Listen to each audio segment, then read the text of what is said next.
So starting with welcoming ma'am. Hello viewers, welcome to our special segment featuring women in STEM. Today we have the presence of pleasure of speaking with Miss Akshita Sahni, a trailblazer in the field of science and engineering. She is the CFT engineer at Boston's Children's Hospital. We are truly thankful to have you here, ma'am. Thank you so much for joining us today. I'm glad to be here as well. Thank you, ma'am. And before we begin, we would like to formally introduce you to the host, us, and myself, Riddhi Gupta, and I joined Women in STEM through my friend. I'm not per se from science background, I'm from humanities background, but after seeing how there are many women who have done so much but are not yet credited for what they have done, I would like to bring that change. I would like to empower women to get back what they deserve. Good evening, ma'am. I'm Arna and I am passionate about changing the STEM environment. My main objective is to empower and elevate women and to inspire them to follow their interests in STEM fields. I and the members of WFSI work towards reducing the gender gap and build a stronger and more inclusive STEM community. Very impressive, you guys. Ma'am, before we begin, would you like to say a few words or should we move to the questions? Oh, yeah. So before this, over the last few days, I was going over the Women in STEM website and your LinkedIn profiles, and I must say I was so impressed to see, like, at such a young age, you guys are taking up this big responsibility of, empowering women and uh, taking this out in the world. That there are budding women scientists and engineers who want to change the world. So this is a very special and a very uh, great thing that you are doing. So I really appreciate your efforts, and that's why I was like, yeah, I want to meet with you all and have this session. So I'm really honored to be a part. Thank you so much, ma'am. It is truly our honor as well to have you here to enlighten us about things that we are yet to know about. So, ma'am, Sure. that I would like to move to the first question. And my first question to you is that how exactly did you choose particular engineering field and what was it that motivated you to pursue engineering as a profession? Yeah, so as a child, I was very much fascinated by how things worked and like what was the physics behind it. So physics fascinated me a lot, and I used to try to. So I actually, like, a little bit about my background. I grew up in like a not so big city. It's in the middle of India, Madhya Pradesh. So there were not, I would say, not a lot of opportunities there to like meet scientists or like interact with uh, like people who might be working in like exciting new fields. So this I'm talking about when I was learning about physics, maths, engineering, science, like when you are at that stage, high school stage, where you want to like meet more people and learn. So I used to take the help of books and try to see what's going, like, exciting new things going on in the world by reading books. So I came across Stephen Hawking's book, The Briefer History of Time, and that was like a big uh, like, it brought a big paradigm shift in my thinking. Like, I wanted to become a doctor. So my parents also wanted that for me, and I was also I liked uh, the idea of becoming a doctor, and I was also trying to prepare myself that way. But then once I read that book, The Briefer History of Time, I was so fascinated by it that I decided that I will study physics and math and learn to become something, or like a little small percentage of what Dr. Stephen Hawking uh, was.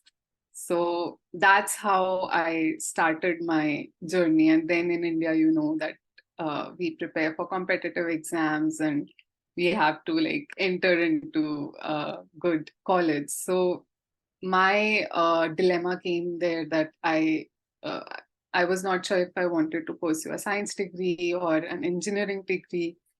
And then at that time, from like whatever people I could interact with and whatever resources I had, I thought that engineering is something where I can apply the principles of science and see how things are working, and also make a or like think about something and make that work.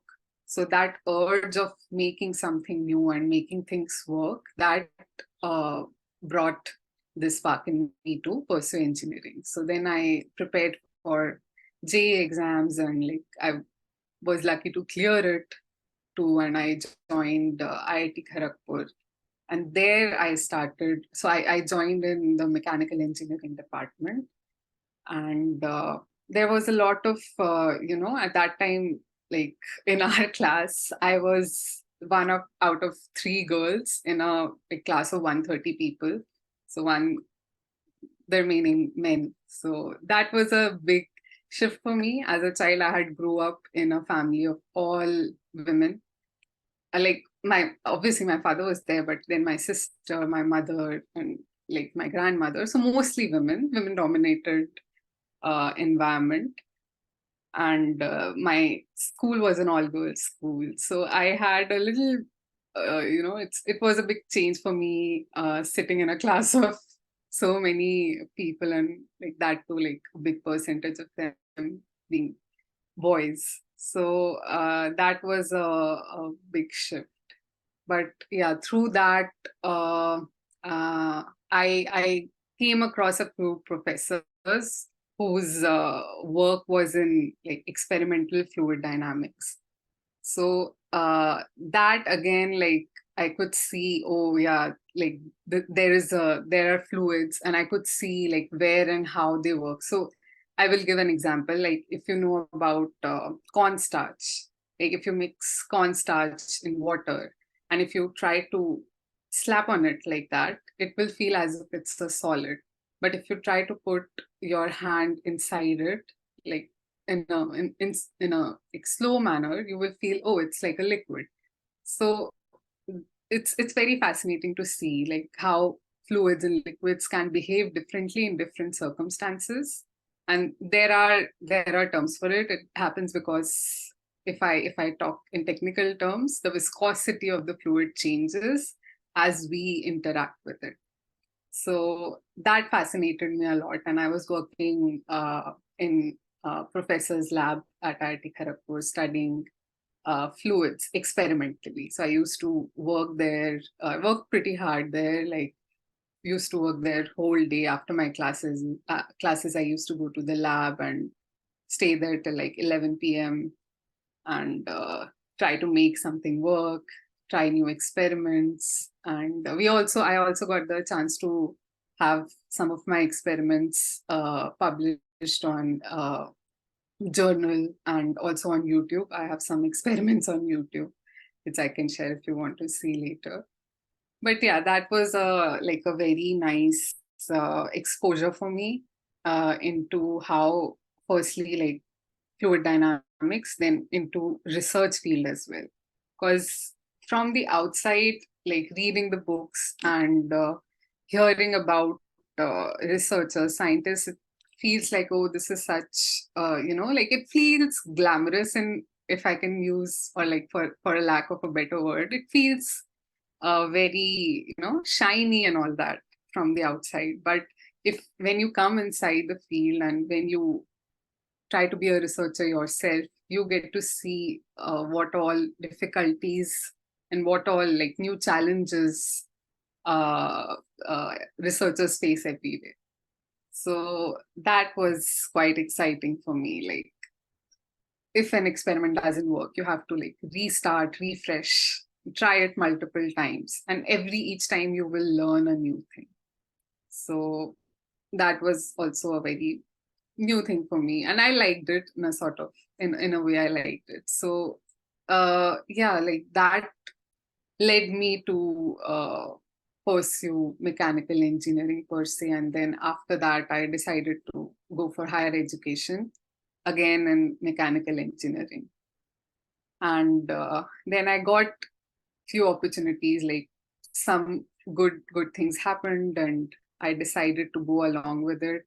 And here I am working on computational fluid dynamics in the human body, so like trying to simulate blood flow inside the human body, and helping doctors understand and like see what different kind of surgeries uh, impact, like how they can impact a certain patient's uh, uh, further. I'm blanking on the word, but like how they can see what their surgery has impacted on their patient. So yeah, that was my journey. Thank you so much, ma'am. To know that someone as great as you also struggled with all the college choices and the entrance exams, it truly Yeah. makes you feel somewhat at ease.